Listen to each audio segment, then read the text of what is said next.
Think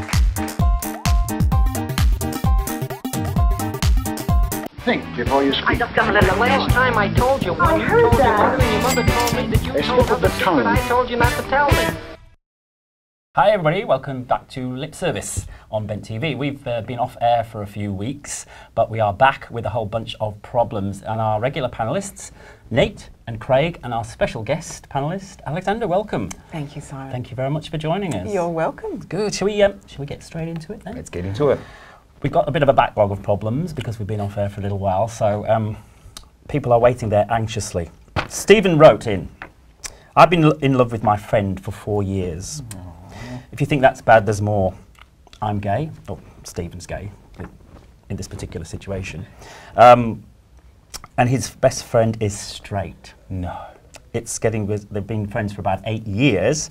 His feelings are getting stronger and he's really getting quite depressed and gets very upset whenever his friends start seeing a new girlfriend and whatnot. What do we think? What are we going to tell Stephen, Nate? Well, how straight? How straight is his friend? There is a spectrum, isn't there, Yeah, Nate? is he a bit flexible? Maybe Stephen is the love of his life. I'm guessing he's not flexible. If he's been at it for 8 years, he probably wouldn't. No, but maybe it's just because Stephen hasn't voiced that.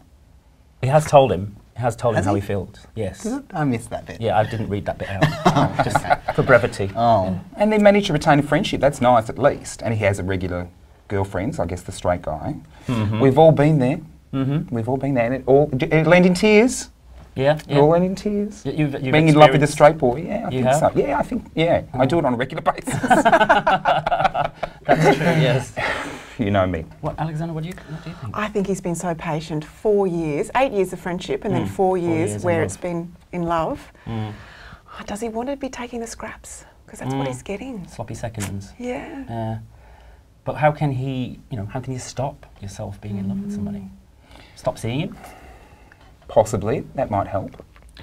But why? Maybe they can have a relationship just not in the conventional sense of the word. So, just because if maybe they don't have an intimate relationship, that doesn't mean that they can't have another relationship. And maybe it's a way of sort of reframing how he's thinking about it. Does anybody else know what he's talking about? I don't understand. Well, it depends on the quality of the friendship. Is there other things to cherish in the friendship that they're best can friends. continue? Well, best friendship, yeah. And so is he getting enough from that? friends. So if he's getting enough from the friendship, then why not persist? But if, things are getting to the point where it's, getting worse, well then maybe it's time for a little bit of space. So a little bit of distancing, you think? But only if... That wouldn't be my first advice. No, this reframing, restructuring exactly. the relationship into an alternative universe. That's the one. Yeah, preference. exactly. Yeah, Yeah. right, okay. Keep it healthy, hey? Yeah. Yeah. Final I think words so for too. Stephen? Look, Stephen, we love what you're doing, really. We're really supporting you and backing you here. See if you can maintain it and be good. Yeah. Maybe look for another partner. Yeah. Look for a Sure, an that might actual help too. boyfriend. Yeah. That might take his mind Double off. dating. That's right. Great idea. Nice little cosy foursome. Yeah. Is that what you meant about restructuring? Not Reframing really, in but a that different- works too. Okay. All right. Is that clear, Stephen? Restructure, reframe, and in an alternate universe. Hope that's clear. Alrighty. Next one. This is Mia. She has just moved in with her partner, her girlfriend, and she has discovered that she's a neat freak. She freaks out even if a cup's left on the kitchen top, and she even insists on her rinsing the cup before she puts it in the dishwasher, which I think is probably a little excessive by herself. But how can she tone down the neat freak?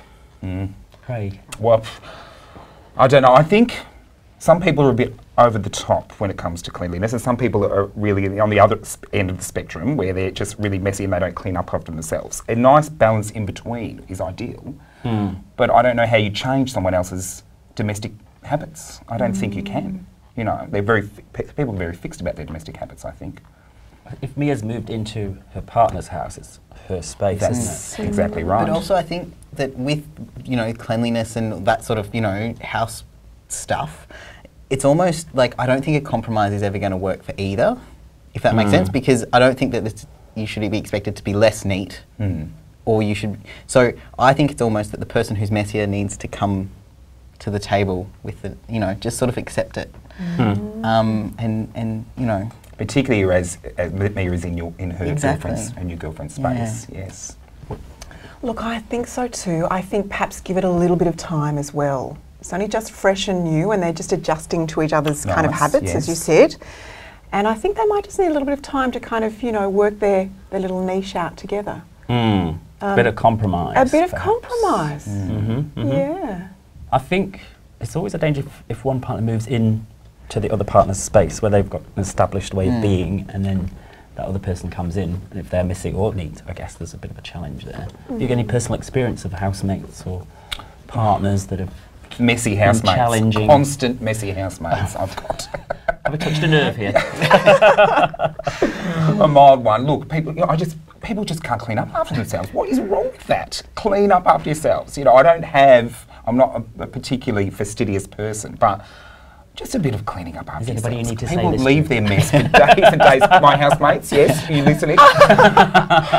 Shocking. Clean Shocking. up. Look, we're moving house anyway, so it's a new beginnings. Yes. New beginnings. Yes. Yeah. The rules will be reset. Well, so in terms of the rules, do you think it's good to have perhaps a rule for the common areas so that we can say, right, mess wherever you like, but as long as our common areas are clean, bathroom, kitchen, But in Mia's case, everything's going to be common area. They're They a are couple sharing. together, Yes. aren't they? You know, so the bedroom is common too. Well, maybe she needs her own little room that she can be messy. Maybe she does. That, you know. Great idea. Yeah, Genius, Nate. Oh, Perfect. I know.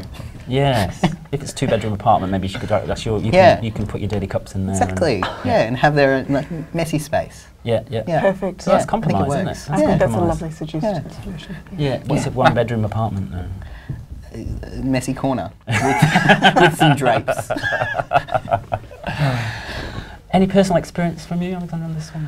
Well, it's Challenging. a little close to the bone. I'm just about to do this very thing, and it's making me think, Mia, about, you know, how that might work for me. And I'm thinking, I probably need to pull back a little and just be a little bit more relaxed about this stuff. And I think I think when people are moving in together, it's all love and exciting and whatnot. But some of those little things that can cause the problems ultimately, like slightly different sort of levels of neat freakness, can be an issue. So they should perhaps be talked about. I think so too.